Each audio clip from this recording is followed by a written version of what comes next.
Well, tonight, 10 News has learned of 2 more troubled landings by hot air balloons. Well, these come less than a week after a hard landing that injured one person in Rancho Bernardo.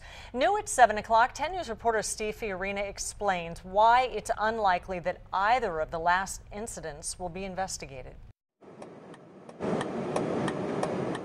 A man almost home captured this scene on Bernardo Center Road at sunset Sunday. A hot air balloon just having set down where it shouldn't have. It was dead center of the road, 2-lane road, completely blocked traffic, had traffic eventually backed up the road, probably a half mile to a mile uphill.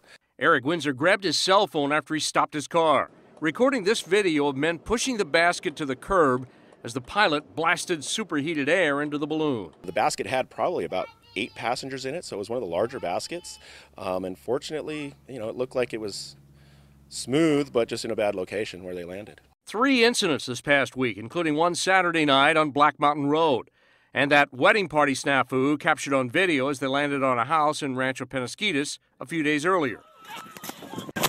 The last 2 weren't reported to the Federal Aviation Administration, which regulates the balloons. FAA spokesman Ian Gregor told 10 News an operator wouldn't necessarily have to report an unscheduled landing to the FAA if nobody was injured and there was no damage to the balloon or to any property on the ground. A dog park is not a sanctioned landing zone, but this one has been used in the past.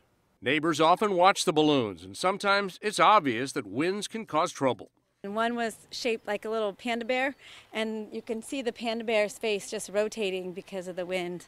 It was pretty windy. Having seen that, she'd think twice before chartering a ride. I wouldn't.